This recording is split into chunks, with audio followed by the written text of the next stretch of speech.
उन्मेष पाटलांचा आज दुपारी 12 वाजता उद्धव ठाकरे गटात प्रवेश। संजय राऊत यांची माहिती, जळगावातून तिकीट नाकारल्याने नाराज। ठाकरे गटाचे 8 आमदार आमच्या संपर्कात। आमदारांची लवकरच मुख्यमंत्री शिंदेंची भेट घडवून आणणार। उदय सामंत यांचा मोठा दावा, तर 8 नाही 80 आमदार संपर्कात असतील। संजय राऊतांचा उपरोधिक टोला। रत्नागिरी सिंधुदुर्गची जागा शिवसेनेचीच। उदय सामंत यांचा मोठा दावा। उमेदवारीबाबत किरण सामंतांनी भावनेच्या भरात पोस्ट केल्याची माहिती। शरद पवार गटाच्या उमेदवारांची आज दुसरी यादी जाहीर होणार। माढा साताऱ्यातून कुणाला संधी याची उत्सुकता।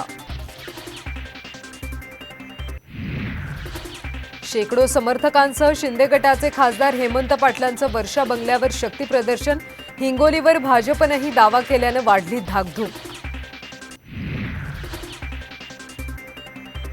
उमेदवारी अर्ज भरण्यासाठी उरले अवघे काही तास, मात्र यवतमाळ वाशिम मतदारसंघातून उमेदवार ठरेना।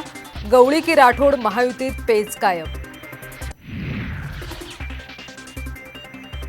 मेरिटच्या आधारावर नाशिकची जागा आम्हाला मिळावी। शिंदेंच्या भेटीनंतर हेमंत गोडसेंची प्रतिक्रिया, तर गोडसे संपर्कात असल्याचा ठाकरे गटाचा दावा। बारामतीत वंचित आघाडीकडून सुप्रिया सुळेंना जाहीर पाठिंबा। सुळेंनी मानले प्रकाश आंबेडकरांचे आभार। आणि 60 लाखांची सोन्याची बिस्किटं, 2.25 कोटींची स्थावर मालमत्ता, चांदीची भांडी। धुळ्यात गुन्हे शाखेच्या पीआयच्या घरात सापडलं घबाड। पोलीस दलात खळबळ।